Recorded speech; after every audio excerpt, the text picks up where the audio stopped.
Posibles motivos pasionales habrían llevado a un hombre de 51 años de edad a quitarse la vida. El suicida tomó un veneno para roedores.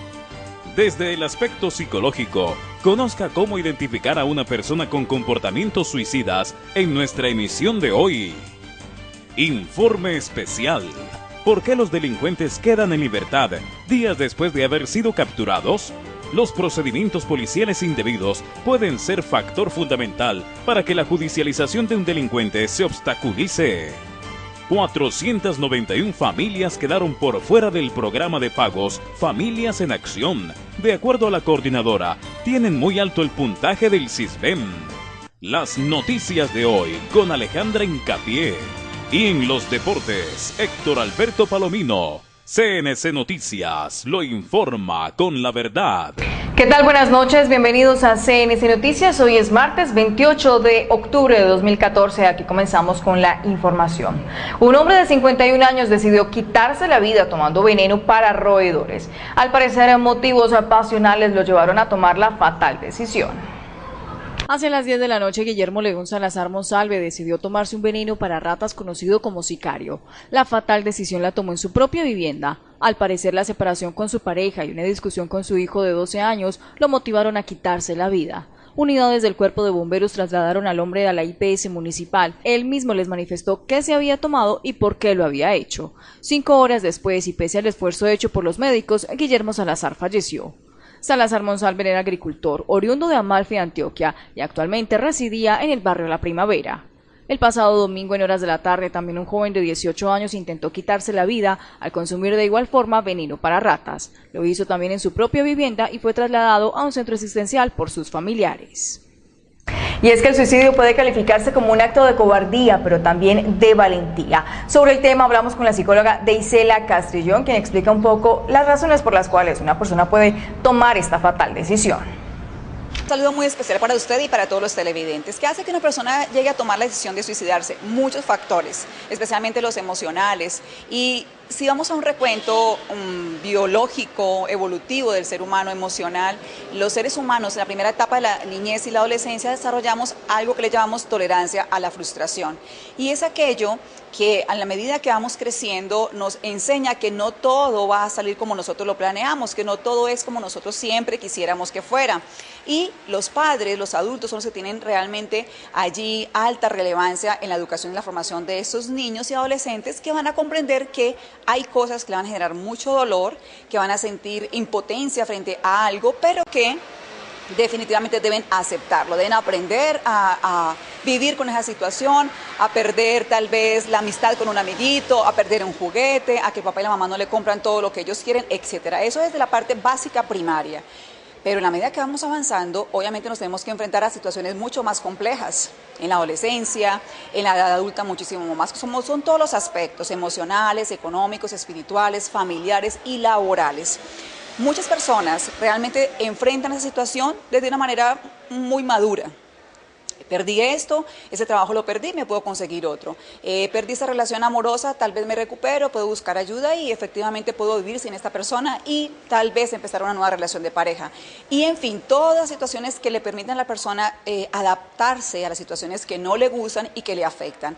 Pero hay un componente bien especial y es que cuando la persona ha sufrido seguidamente situaciones que le generan dolor, tristeza o depresión, hacen que piensen, que empiecen a generar ideas, pensamientos de tal vez yo soy muy de malas, o en la vida todo me ocurre a mí, o tal vez no voy a encontrar nunca una relación de pareja positiva, yo a esta edad ¿quién me va a dar trabajo? O tal vez si perdí económicamente, estaba muy bien y ahora no lo tengo, voy a perder mis amigos, en fin, empiezan a generar ideas.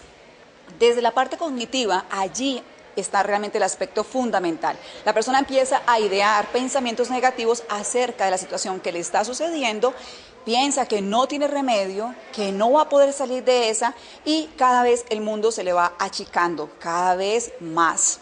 De esa manera, cuando se le va achicando, entonces empieza a pensar que su vida no vale nada. ¿Para qué seguir viviendo? Y empiezan a tener una actitud muy introvertida y a pensar continuamente en eso. Por eso hablamos inicialmente de ideas suicidas. Y allí entonces es donde cabe el segundo punto. ¿Qué pasa con la gente que rodea a esa persona? Los amigos, los familiares, tal vez la pareja. Siempre hay algo que puede darnos a nosotros a entender que esa persona está aburrida con su vida, porque empiezan a decir, empiezan a hablar negativamente, empiezan a tener una actitud un poco introvertida, guardada, de pesadumbres, de apatía social, y todo eso empezamos nosotros a detectarlo, y es el momento donde entonces hay que buscar ayuda, que empecemos a tener entonces una salud mental positiva, a leer más, a hacer deporte, a buscar nosotros la ayuda de personas que tal vez en un momento dado nos puedan ayudar o brindar compañía. El mundo espiritual, el emocional y el almático realmente se deben alimentar todos los días. La doctora Beisela, muchísimas gracias. Cambiamos ahora de información. Nuestro compañero Julio César Montoya hoy en su informe especial estuvo con el abogado Carlos Mario Vélez, hablando sobre el tema de por qué los delincuentes son dejados en libertad tras haber sido capturados. Pues muy buenas noches, televidentes, y precisamente en nuestro informe de hoy queremos hablar de un tema específico y que también pues ha causado, digámoslo así, revuelo en muchas oportunidades en la ciudad de Cartago. Tiene que ver con la captura de delincuentes y que luego quedan en libertad. Muchos se preguntan por qué ocurren este tipo de cosas cuando incluso las autoridades llevan a cabo aprehensiones y a los días consiguientes pues vemos a los delincuentes en la calle. Conocemos la información de que los delincuentes fueron dejados en libertad.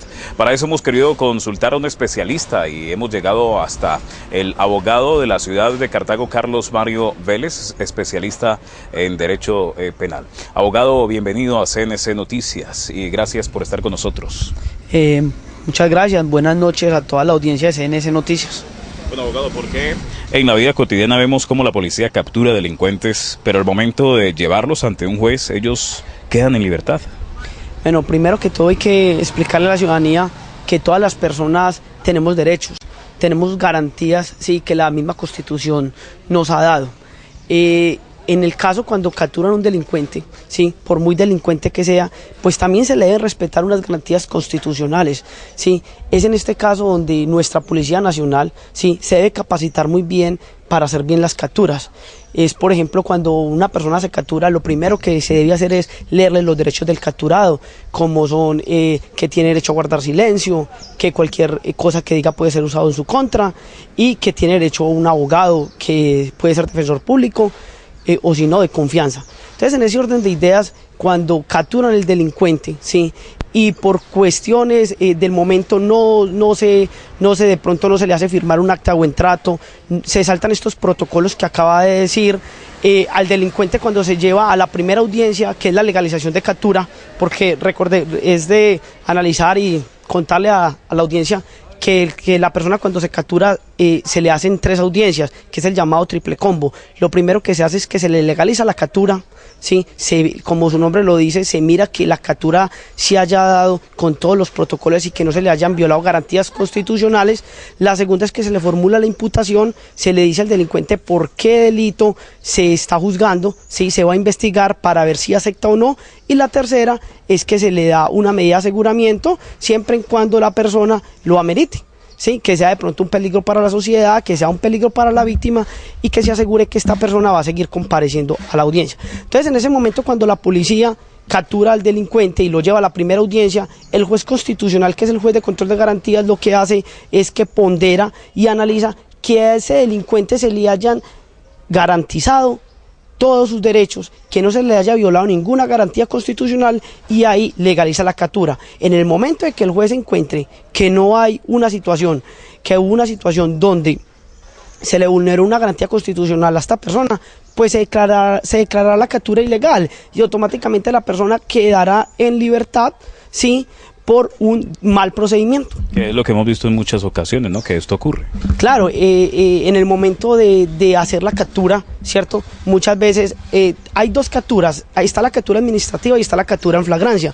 La captura administrativa se da cuando hay una orden judicial previa, ¿sí?, por unos acontecimientos o por ejemplo ver los allanamientos cuando los hacen, ¿sí? y hay una orden. Las otras capturas se dan la captura que se llama en flagrancia, ¿sí? Que es con las manos en la masa. Entonces en ese momento se tiene que seguir unos protocolos, ¿sí? Del manual de policía, pero donde el agente de policía no haga esto bien, automáticamente la captura se cae o el elemento material probatorio o el objeto, que es el objeto, se vería viciado y se contaminaría esta prueba.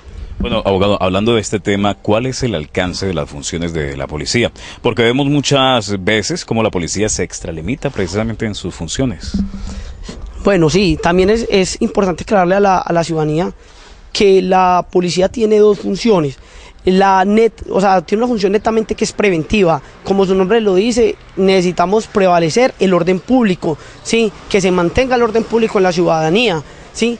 En ese orden de ideas, esta función no necesita ninguna orden. En el momento en que el señor agente de policía quiera a una persona decirle que una requisa, hacerle un cacheo, que es mirar por afuera de pronto lo que la persona tiene, no necesita ninguna orden. Pero la otra orden que consagra la ley que el policía tiene es la función investigativa. Como su nombre lo dice, la función investigativa sí se requiere una orden de un juez de control de garantías para poderla hacer. Como su nombre lo dice, la función investigativa lo que hace es que en el momento en que la policía se va por la función investigativa, quiere decir que cree que la persona a la que va a requisar tiene incidencias de que tiene un elemento material probatorio o que va a cometer una conducta delictiva. En ese momento, sí, ya deja de ser preventivo y pasa a ser investigativo, y ahí es donde necesitamos una orden previa, sí, para que no se vulneren las garantías constitucionales a estas personas. Y que el procedimiento el que efectúa el policía pues no se vaya a malograr.